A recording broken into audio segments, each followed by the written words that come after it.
बिल्कुल। अच्छा सर, इसमें तो फिर वो पाकिस्तान को ही बताया जाता है। बहुत से डिफेंस एनालिस्ट कहते हैं कि अगर ईरान पर वो अपने जो भी रजीम चेंज करना चाहें या अपनी वो किसी ना किसी तरीके से अपनी हुकूमत वहां पर ले आए, वो चाहे शाह ऑफ ईरान जो वाली उसमें आ जाए या कुछ ना कुछ जो भी हो जाए, अगर उनकी हिमायती वहां पर ईरान पर हुकूमत आ जाती है, तो उससे बाद जो पाकिस्तान का एटमी असासा है, पाकिस्तान के पास जो एटमी हथियार है, इसराइल की उस पर नजर होगी। इस तरफ भी तो सर ये बातें होती हैं। अच्छा देखें, ये थोड़ा सा मामला थोड़ा सा बदल गया है। मैं जी। मतलब ये मैं खुशी के साथ ये बात कह रहा हूँ, जी। उम्मीद के साथ कह रहा हूँ। हम्म। वो ये है कि देखें, आज से अगर 10 साल पीछे जाए ना, तो यही बात थी जो आपने फरमाई है बिल्कुल। कि ईरान और सऊदीया से पहले टारगेट पाकिस्तान होना चाहिए था, क्योंकि हम्म। जब आपने हर ताकत को मिटाना है तो एक ऐसा मुसलमान मुल्क जिसके पास एटमी ताकत है और एक बड़ी हम्म। मजबूत फौज है, उसको हम्म। जो है ना वो एक नज़रअंदाज नहीं किया जा सकता। बिल्कुल। लिहाजा अगर आप बारीकी से देखें ना, 2001 के बाद, 9/11 हम्म। के बाद, अगरचे कि वो बात हम्म। बड़ी मुतनाज़ा हुई और मुख्तलिफ ही हुई, जो हम हमीद गुल हम्म। साहब ने बात कही थी कि हम्म। 9/11 बहाना है, हम्म। अफगानिस्तान ठिकाना है और पाकिस्तान निशाना है। बिल्कुल। ठीक है। बिल्कुल। और हम्म। मुझे अब इस वक्त नाम याद नहीं आ रहा, लेकिन एक अमरीकी जर्नल थे जिन्होंने ये बात कही थी कि पाकिस्तान और सऊदी अरब हम्म। इराक और अफगानिस्तान नहीं है, हमें इन्हें हम्म। दूसरी तरह से निपटना होगा इनके साथ। तो बिल्कुल। ये अगर आप दो बातें जहन में रखें कि पाकिस्तान निशाना है और हम्म। पाकिस्तान से निपटना है दूसरे तरीके से, यानी कोई वो बिल्कुल। हार्ड वार नहीं होगी, बल्कि हम्म। कोई जंग का कोई और तरीका होगा जो हम इख्तियार करेंगे। तो अब अगर आप 9/11 के बाद के हालात को देखें, तो ये दर हकीकत पाकिस्तान के खात्मे के मुख्तलिफ हरबे या ये कह लीजिए कि एक पूरा मंसूबा है जो लॉन्च किया गया, और हम्म। वो बर वक्त रूब अमल नहीं आ सका या नताइज नहीं दे सका, बावजूद जो भी थी, वो एक बिल्कुल। तफसीली बिल्कुल। बात है। तो आहिस्ता आहिस्ता हमारे हुक्मरानों की कहिए या जो भी रूलिंग एलिट है या जो भी हमारी मिलिट्री स्टैब्लिशमेंट है, उनकी आंखें हम्म। खुलती चली गईं। और एक हम्म। जैसे एक्शन का रिएक्शन होता है, मैं इसे कोई शऊर नहीं कहूँगा, कोई इदराक नहीं कहूँगा, कोई जो है ना समझदारी नहीं कह रहा, मैं इसे विजन नहीं कह हम्म। रहा। एक जैसे आप पर कोई एक्शन हुआ तो आप रिएक्ट तो करते ही है ना। तो उस बिल्कुल। रिएक्शन के नतीजे में आहिस्ता आहिस्ता वो हकीकतें खुल गई कि जो हम्म। मख्फी थी। बिल्कुल। लिहाजा अब 2022 के बाद एक मुख्तलिफ पाकिस्तान है। ये वो जो एक हम समझ रहे हैं ना, जैसे कोई गिर रहा हो, जैसे हम्म। आहिस्ता आहिस्ता ड्रेन हो रहा हो या मल्ट हो हम्म। रहा हो, ये वो पाकिस्तान नहीं है। अब हम्म। आहिस्ता आहिस्ता बनने वाला, संवरने वाला, मुस्तहकम होने वाला, अपने हम्म। ताकत को मुनज़्ज़म करने वाला वो बन गया हुआ है। यानी गोया अब हमें बिल्कुल। पूरी तरह शऊरी तौर पे इदराक हो चुका हुआ है कि मंसूबा है क्या। तो जब बिल्कुल। आपको थ्रेट का पता लग जाता है, तो फिर आप उसी तरह के डिफेंसिव मेजर्स भी ले लेते हैं। और मुझे बिल्कुल। लगता है ये अल्लाह ताला ने हमारी मदद भी की है। आप जरा हम्म। इस सिनारियो को देखें कि ये जो है ना, 9 मई को जो या 7 मई हम्म। को जो हमले किए था उसने, मोदी ने, और उसे उसने हम्म। कहा था ये न्यू नॉर्मल है। यानी हम्म। पहले क्या था कि ये मुल्क की सरहदें थी, इनका कोई हम्म। तहफ़्फ़ुज़ था, तकद्दुस था कहना चाहिए। लेकिन बिल्कुल। अब यह है कि मैं हमेशा आया करूंगा, मारा करूंगा और वापस चला जाया करूंगा, और ये न्यू नॉर्मल हम्म। होगा, इसे आपको कबूल करना पड़ेगा। आप इस बिल्कुल। पर कोई यानी एहतजाज नहीं कर सकते। ये एक हम्म। नॉर्मल रूटीन होगी, आइंदा के लिए हम्म। होगी। अगर ये हम्म। कामयाब हो गया होता, तो आप हम्म। सोचें इस वक्त पाकिस्तान कहाँ खड़ा होता। यानी अब एक साल बिल्कुल। के बाद अगर हम देखें, 9 महीने के बाद, तो हम कहाँ खड़े होते। इस बिल्कुल। वक्त हम गजा वाली पोजीशन पर खड़े होते। और उधर हम्म। आप यकीन माने, अगर ये बात ना हुई होती ना, पाकिस्तान ना बच गया होता या पाकिस्तान ने अपना दिफा ना कर लिया होता, तो आज हम्म। ईरान में भी रजीम चेंज हो चुका होता। बिल्कुल। ग्रेटर बलूचिस्तान बनाना है ना, तो ग्रेटर बलूचिस्तान सारा पाकिस्तान में तो नहीं है ना, आधा पाकिस्तान हम्म। में है तो आधा ईरान में भी है। तो बिल्कुल। जब तक आप ईरान का स्ट्रक्चर तोड़ेंगे नहीं, उसकी कुव्वत को आप खत्म नहीं करेंगे, तो ग्रेटर बलूचिस्तान कैसे बनाएंगे। बिल्कुल। बिल्कुल ठीक है। तो ठीक। ये असल में दोनों ममालिक के ऊपर आना था। अब मसला ये हम्म। हुआ कि पाकिस्तान ने अपने आप का अपना दिफा कर लिया। अब आप सोच हम्म। सकते हैं कि उस तरफ कितनी जो है ना, एक जो है ना हम्म। बेकरारी होगी, इज़्तिराब होगा, एक हम्म। एंजाइटी की कैफियत होगी कि यार ये बिल्कुल। कांटा हमने निकालना था, निकाल नहीं सके। अब निकाल नहीं वो सका। फ्रस्ट्रेशन है कि चलें बाकी ये कर लेते हैं, पाकिस्तान हम्म। के करीब जाते हैं, ईरान को डिस्टेबल कर लेते हैं, इस रजीम को हम्म। उलट देते हैं, तो करीब हम्म। जाके शायद कुछ हम कामयाब हों। निशाना अब भी पाकिस्तान है। लेकिन बिल्कुल। यह है कि अच्छा अगर सर। जब आपको पता लग गया ना कि हम निशाने पर हैं, तो आप हम्म। वहां बाहर जाके अपना दिफा करेंगे ना। आप बिल्कुल। ईरान को भी सपोर्ट करेंगे ताकि कोई दूसरा यहाँ पे ना घुसाए। तो ये हम्म। मतलब अब तो बहुत सूरत हाल बदल गई है आपका। बिल्कुल। सऊदी अरब के साथ पैक्ट हो गया है, बहुत बदल गया है सूरत हाल। अच्छा सर, सऊदी अरब के साथ अगर पैक्ट हो गया तो उसके साथ साथ इंडिया का यूएई के साथ भी तो हो गया है सर। जी। देखें, बात यह है कि सऊदी अरब और यूएई को आप बराबर नहीं कर सकते। हम्म। बहुत अजीम फर्क है। हम्म। सबसे पहली बात यह है कि देखें, सऊदी अरब महज एक मुल्क नहीं है। मुसलमानों के हम्म। एतबार से आप देखें तो सऊदी अरब में मक्का और मदीना जो है ना, बिल्कुल। शख्सियात से हटकर ये दो जो मुकद्दस मुकामात हैं, ये बिल्कुल। मुसलमानों की इताअत की अलामत है। बिल्कुल। न बिल्कुल सिर्फ ऐसे। इताअत की अलामत है, बल्कि इंस्पायरेशन और मोटिवेशन की भी जो है ना वो अलामत है।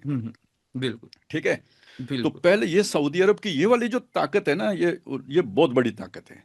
हम्म। फिर सऊदी अरब एक बहुत बड़ा मुल्क है, फिर उसका इन्फ्लुएंस मुसलमान मुल्कों के ऊपर बहुत ज्यादा है। उसके मुकाबले में यूएई के पास क्या है? एक पोर्ट है, हम्म।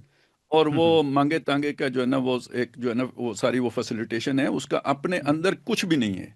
और सऊदी हम्म। अरब यानी यूएई जो है ना, एक घाटे का सौदा है जो इंडिया को, अगर हम्म। वो सऊदी अरब और यूएई आमने सामने आ जाते हैं और इंडिया जाके अगर यूएई के साथ खड़ा हो जाता है, तो इंडिया का हम्म। नुकसान उसके फायदे से ज्यादा होगा।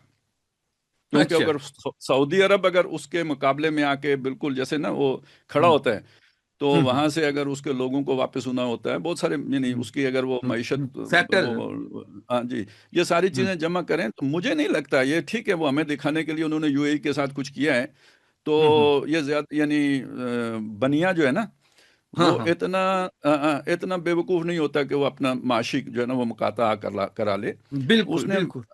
यानी वो सऊदीया के खिलाफ उस हद तक नहीं जाएगा कि जिसके हम्म। नतीजे में उसका नुकसान हो। अच्छा, बहुत सारे इसमें एनालिसिस करने वाले लोग ये भी कहते हैं कि जो यूएई है उसके जो मौजूदा वहाँ के जो प्रेसिडेंट हैं या वो हैं, उनका ये कहना था कि वो शायद मोहम्मद बिन सलमान की छतरी के नीचे से निकलना चाहते थे, बाहर होना चाहते थे। वो एक यूएई का अपना एक बड़ा एक इन्फ्लुएंस और वो अपने आप को पावर मनवाना चाहते थे। इस तरह की भी बातें आ रही थी।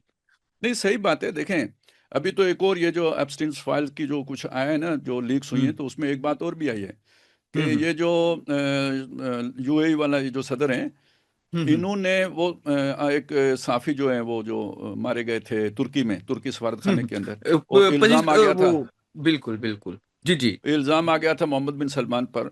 तो ये हम्म। साजिश जो थी ये यूएई ने तैयार की थी, अच्छा। हम्म। और मोहम्मद बिन सलमान को बदनाम करने के लिए। देखिए, होता ही है, वो जो बात हजरत अली रजी अल्लाह ताला अन्हु ने फरमाई थी ना कि जिस पे एहसान करो तो उसके शर से डरो। हम्म। तो बाज लोग शुक्रगुजार तबीयत के होते हैं, बाज जो है ना वो जो जिसको अल्लाह ने कुछ थोड़ा बर्तरी दी हुई हो उससे हसद करते हैं। बिल्कुल। तो वो उस हसद में फिर ये कि मैं उससे आगे निकल जाऊं, उसके मुकाबले की हम्म। सोच पैदा होती है, वो क्यों बड़ा हो गया है। तो अब देखें, सऊदी हम्म। अरब को अल्लाह ने बड़ा बनाया है उस उन बिल्कुल। मकामात मुकद्दसा की वजह से। वो कोई बिल्कुल। हमारा दिया हुआ उसको वो रुतबा नहीं है। वो अब हम्म। जिसको वो मकाम बुलंद मिल गया वो हम्म। मकामात मुकद्दस की खिदमत का, तो वो उसका बस एक मकाम है, वो अल्लाह ने अता किया, हम क्या करें, वो तकवीनी मामला है। तो अब उस यही तो हसद होता है कि एक चीज़ जिसे कोई किसी को अल्लाह ने दी हो, तो वो आप चाहें कि उससे छिन जाए।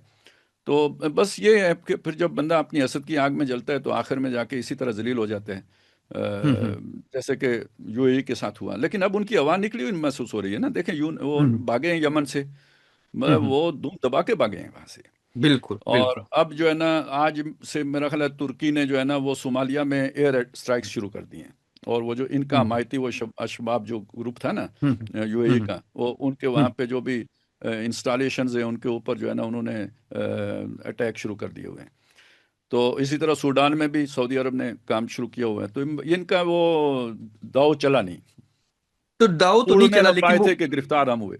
लेकिन कोशिश तो हो रही है ना। और दो मुस्लिम कंट्रीज जो बड़ी इंपॉर्टेंट हैं, तो उनका जी, आपस में क्लैश, तो किसी तीसरे मुल्क को कोशिश करनी चाहिए इसको काम डाउन किया जाए, इसको बेहतर तरीके से। मेरा देखिए अब तो हो चुका ना, जब जब वो हम्म। पीछे हट गए, तो उन्होंने हम्म। कॉन्फ्लिक्ट तो मोल नहीं लिया ना। बरह हम्म। रास्त टकराना उन्होंने पसंद नहीं, पीछे हटते चले जा रहे हैं। और हम्म। इसमें मुझे लगता है कि कुछ हम मुसलमान ममालिक कोशिश कर रहे हैं, तुर्की कर रहा है, पाकिस्तान हम्म। ने भी, अगरचे कि हमारा सऊदी अरब के साथ जो है ना वो पैक्ट है, लेकिन हम्म। इस मामले में हमने थोड़ा सा न्यूट्रल अपने आप को रखते हुए यानी सिलसिला जो है ना गुफ्तगू का, हम्म। वो हम्म। शुरू किया है, तो दुबई के साथ भी। और हम्म। मामला थोड़े मेरा ख्याल है बेहतर हुए हैं, पहले की निस्बत बिल्कुल। काफ़ी उसमें बेहतरी बिल आ गई है। बिल्कुल। अच्छा सर, दूसरा लास्ट मैं आपसे पूछना चाहूंगा। हम अक्सर एस्टेब्लिशमेंट और डीप स्टेट को एक साथ मिला देते हैं। एप्स्टीन फाइल वाला मामला देखें और ये तमाम चीजें। तो ये डीप स्टेट और जो एस्टेब्लिशमेंट है, क्या फर्क क्या है इनमें, क्या डिफरेंस है दोनों में? आपने बहुत अच्छा मेरा मुझे खुश कर दिया, मतलब बहुत अच्छा हम्म लगा मुझे आपका ये सवाल। हम्म देखें, इस बारे में मेरा ख्याल है कोई गलतफहमी हम सब में ही है, और वो हम्म उस गलतफहमी की तरफ हमें वो जो है ना, वो हिलरी क्लिंटन ने जो है ना वो उधर मोड़ा है। हम्म कि हम्म जब उनसे डीप स्टेट का सवाल किया गया तो उन्होंने उसे मतलब पाकिस्तान की तरफ जो है ना वो टिल्ट उसे मोड़ दिया ना। तो वो हम्म फिर अब वो नज़र आ गया कि जैसे पाकिस्तान में एस्टेब्लिशमेंट की वो जो है ना दाव पे, हम्म ऐसा मसला नहीं है। देखें, हम्म पहली बात यह कि एस्टेब्लिशमेंट हम किसे कहते हैं? ये सिर्फ फौज को तो नहीं कहते। आपके हम्म जितने भी स्टैब्लिश्ड रियासत स्टेट क्राफ्ट जो है ना वो स्टैब्लिशमेंट है। बिल्कुल। आपकी पार्लियामेंट्स क्या स्टैब्लिशमेंट का हिस्सा नहीं है? स्टैब्लिशमेंट एक का हिस्सा है। स्टैब्लिश इदारा है। आपकी हम्म अदलिया क्या स्टैब्लिशमेंट नहीं है? तो इसी तरह फौज भी स्टैब्लिशमेंट है, ठीक है, वो सबसे पावरफुल है। लेकिन ये कि हम्म एक्चुअली तो ये सब मिलकर स्टैब्लिशमेंट बनता है, यही मुल्क चलाते हैं। हमेशा हर जगह स्टैब्लिशमेंट होती है मुल्क चलाने के लिए। हम्म उसका एक हिस्सा वो है जो इलेक्ट्रिकल, यानी वो उसको हम मुंतखब करते हैं, और हम्म जिनको हम मुंतखब करते हैं वो सारे बाकियों के ऊपर हुक्मरान होते हैं, यानी आइडियल बात कर रहा हूँ। आइडियल बात अच्छा, बिल्कुल। आइडियल बात कर रहा हूँ। तो अब आ जाएं इस चीज़ की तरफ कि यहाँ पे क्या मसला है। यानी ये जो डीप स्टेट का मामला ये क्या है सर? ये हिडन जो है ना फोर्स होती है, ये नज़र आने हम्म वाली ताकत नहीं होती।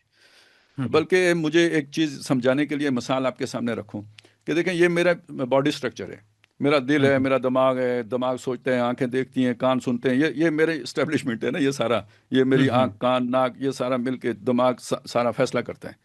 हम्म अब इसमें अगर आप लाशऊर के किरदार को देखें तो हम्म वो जो इम्पैक्ट कर रहा होता है ना, वो जो इसमें रोल प्ले कर रहा होता है, वो शऊर की हम्म सतह पे नहीं होता, वो हिडन होता है। बिल्कुल। हम्म मैं जो काम कर रहा हूँ उसके पीछे मेरी क्या, उसके पीछे लाशऊरी फैक्टर कौन सा है वो मुझे भी नहीं हम्म पता। नहीं पता ऐसे। ठीक है ना? बिल्कुल वो जो बिल्कुल। फ्राइड ने जो भी उसकी मुख्तलिफ स्टेजेस की है ना शऊर की, तो उसमें एक लाशऊर है जिसमें वो इड और लिबिडो सारा किरदार अदा करते हैं। ठीक, हम्म यानी मेरी जो ख्वाहिशात हैं, अर्जीज हैं, इंस्टिंक्ट्स हम्म हैं, वो उनका रोल होता है। तो यूं बिल्कुल। समझ लीजिए कि पूरी दुनिया आप अपने सामने रखें, इसकी मुख्तलिफ हुकूमतें हैं, अमेरिका है, हम्म बरतानिया है, फिर पाकिस्तान है, वगैरह वगैरह वगैरह। और हम्म एक वो फोर्स है कि जो नज़र नहीं आती। बिल्कुल ठीक है? बिल्कुल। और वो पेवस्त है इस सब के अंदर।